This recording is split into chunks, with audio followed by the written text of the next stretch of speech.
किसी नगर में रोहन नाम का एक लड़का रहता था। उसकी उम्र करीब 22 वर्ष थी और वह पढ़ाई खत्म करने के बाद किसी उद्देश्य के बिना दिन भर इधर उधर घूमता रहता था।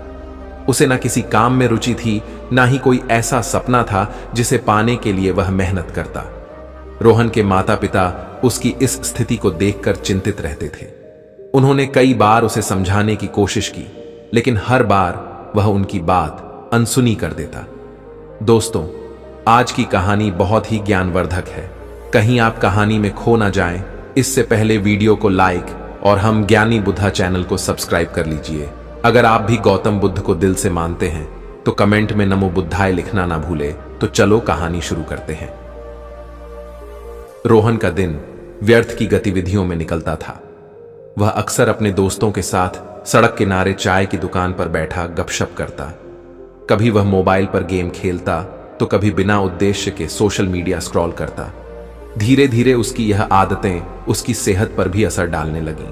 उसका शरीर कमजोर हो गया, आंखें लाल रहने लगीं और वह मानसिक तनाव महसूस करने लगा। उसके मित्र भी उसकी हालत को लेकर मजाक उड़ाने लगे। एक दिन उसके दोस्त ने हंसते हुए कहा, अरे रोहन, तुम तो बस इसी चाय की दुकान के स्थायी ग्राहक बनकर रह जाओगे। तुम्हारे जीवन का क्या उद्देश्य है? यह सुनकर रोहन को बुरा तो लगा, लेकिन उसने अपने दोस्तों के तानों को भी गंभीरता से नहीं लिया। एक सुबह जब सूरज धीरे धीरे पूर्व दिशा से निकल रहा था और नगर के लोग अपने अपने कार्यों में व्यस्त हो रहे थे, रोहन ने सोचा कि आज वह थोड़ा टहलने जाएगा। वह यूं ही बिना किसी लक्ष्य के चलते चलते नगर के बाहर स्थित एक पुराने बौद्ध मठ तक पहुंच गया। वहां का वातावरण बहुत शांत और दिव्य था। पेड़ पौधे हरे भरे थे और हवा में एक अद्भुत ताजगी थी। मठ के पास एक बड़ा सा बोधि वृक्ष था, जिसके नीचे एक वृद्ध बौद्ध भिक्षु ध्यान में मग्न बैठे थे। उनका चेहरा तेजस्वी था और उनके व्यक्तित्व में एक विशेष आभा थी। रोहन ने उन्हें कुछ देर तक देखा और फिर धीरे धीरे उनके पास जाकर बैठ गया। भिक्षु ने आंखें खोलीं और रोहन को अपनी ओर देखते हुए मुस्कुराए। उन्होंने बड़े प्यार से कहा, वत्स, क्या तुम किसी परेशानी में हो? तुम मुझे बहुत विचलित लगते हो। रोहन ने अपनी जीवन की दुविधा को भिक्षु के सामने रखते हुए कहा, स्वामी जी, मेरे जीवन में कोई उद्देश्य नहीं है। मैं हमेशा खाली बैठा रहता हूं और मुझे समझ में नहीं आता कि मैं क्या करूं। मेरे पास ना तो कोई सपना है और ना ही किसी चीज के लिए प्रेरणा। भिक्षु ने कुछ देर तक रोहन को ध्यान से देखा और फिर गहरी आवाज में बोले, पुत्र, खाली बैठना सबसे बड़ा अभिशाप है। तुम्हारा मन और शरीर दोनों ईश्वर की दी हुई अमूल्य देन है। यदि तुम इन्हें व्यर्थ में बर्बाद करोगे तो यह जीवन भी बर्बाद हो जाएगा। मैं तुम्हें सफलता के 10 नियम बताता हूं। यदि तुम इन्हें अपनाओगे तो तुम्हारा जीवन बदल सकता है। रोहन ने श्रद्धा से सिर झुकाया और भिक्षु की बातों को ध्यान से सुनने के लिए तैयार हो गया। नंबर 8, सपनों को लक्ष्य में बदलो। भिक्षु ने कहा, हर व्यक्ति के मन में कोई सपना होता है, परंतु केवल सपने देखना ही पर्याप्त नहीं है। जो अपने सपनों को लक्ष्य में बदलते हैं वही सफलता प्राप्त करते हैं। सबसे पहले यह तय करो कि तुम्हें अपने जीवन में क्या पाना है। यदि तुम यह नहीं जानोगे तो तुम्हारा जीवन बिना दिशा के एक भटके हुए जहाज की तरह होगा। यह सुनकर रोहन ने सोचा कि उसने अपने जीवन में कभी कोई लक्ष्य निर्धारित नहीं किया था। उसका मन पहली बार अपने जीवन की दिशा के बारे में सोचने पर मजबूर हुआ। नंबर 2, समय का सही उपयोग करो। भिक्षु ने आगे कहा, पुत्र, संसार में समय सबसे मूल्यवान चीज है। यदि तुम समय को बर्बाद करते हो तो यह कभी लौटकर नहीं आता। जो व्यक्ति समय की कद्र नहीं करता उसे जीवन में सफलता नहीं मिलती। हर क्षण को एक अवसर की तरह देखो और उसका सदुपयोग करो। एक सार्थक दिन वही है जिसमें तुमने कुछ नया सीखा हो या कोई ऐसा कार्य किया हो जो तुम्हारे लक्ष्य के करीब ले जाए। भिक्षु ने एक कथा सुनाई। प्राचीन समय में एक राजा था जो बहुत आलसी था। उसके राज्य का हाल बुरा था क्योंकि वह हमेशा सोचता रहता कि वह कल से काम करेगा। एक दिन उसका राज्य शत्रुओं ने छीन लिया।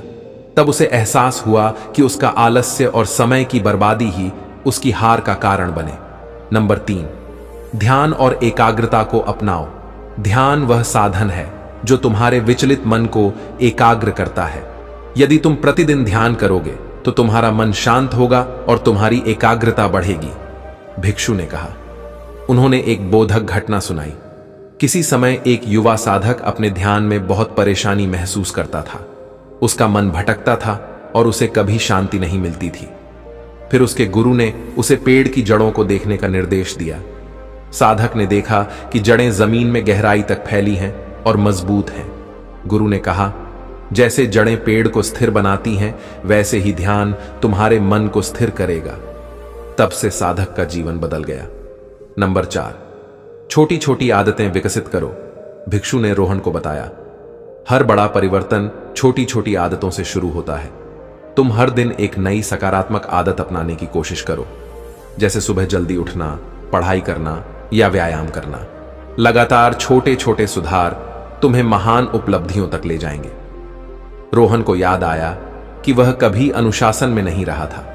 उसने सोचा कि अगर वह अपनी आदतें सुधारना शुरू कर दे तो शायद उसका जीवन भी बेहतर हो सकता है। नंबर 5, स्वास्थ्य का ध्यान रखो, भिक्षु ने गंभीरता से कहा। एक स्वस्थ शरीर में ही स्वस्थ मन का निवास होता है। यदि तुम अपने शरीर का ध्यान नहीं रखोगे तो तुम्हें सफलता प्राप्त करने में कठिनाई होगी। तुम व्यायाम करो, पौष्टिक आहार लो और अपनी दिनचर्या में संतुलन बनाए रखो। स्वास्थ्य ही सबसे बड़ी पूंजी है। रोहन ने यह सुनकर सोचा कि वह कितना कमजोर हो गया था। उसने फैसला किया कि वह अपने शरीर को मजबूत बनाने के लिए हर दिन व्यायाम करेगा। नंबर 6, सकारात्मक सोच रखो, भिक्षु ने कहा। यदि तुम अपने जीवन में सकारात्मक सोच अपनाओगे तो तुम्हें हर परिस्थिति में अच्छा देखने की आदत हो जाएगी। तुम अपने विचारों को नियंत्रित करो, क्योंकि वही तुम्हारे कार्यों को प्रभावित करते हैं। नकारात्मक सोच सिर्फ बाधाएं खड़ी करती है। भिक्षु ने एक प्रेरणादायक कथा सुनाई। एक किसान था जिसके खेत में बाढ़ आ गई। वह सोचता रहा कि अब उसका क्या होगा। फिर उसने सकारात्मक दृष्टिकोण अपनाया और नई फसल उगाने का प्रयास किया। उसकी मेहनत रंग लाई और उसकी फसल पहले से बेहतर हुई। नंबर 7, आत्म अनुशासन का पालन करो।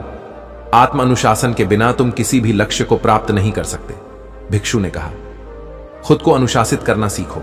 यह जानो कि कब क्या करना है और कब क्या नहीं करना। अपने समय और ऊर्जा का सही दिशा में उपयोग करो। नंबर 8, विफलताओं से सीखो। जीवन में असफलता ही तुम्हारा सबसे बड़ा शिक्षक है।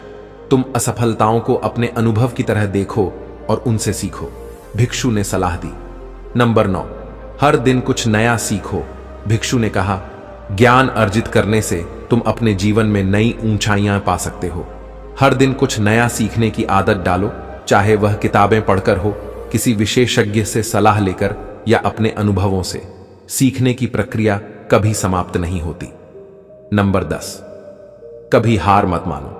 एक बार एक मूर्तिकार ने एक सुंदर मूर्ति बनाने की कोशिश की, पर बार बार उसकी मूर्ति टूट जाती। उसने हार नहीं मानी और हर बार अपनी गलती से सीखता रहा। आखिरकार उसने एक उत्कृष्ट मूर्ति तैयार की जिसने उसे प्रसिद्ध बना दिया। तो दोस्तों, उम्मीद करता हूं आपको यह कहानी पसंद आई होगी। ऐसी और कहानी वीडियो पाने के लिए हम ज्ञानी बुद्धा चैनल को सब्सक्राइब करें और वीडियो को लाइक करें। मिलते हैं फिर किसी ऐसी और कहानी वीडियो के साथ। अपना ख्याल रखें। कमेंट में नमो बुद्धाय लिखना ना भूलें।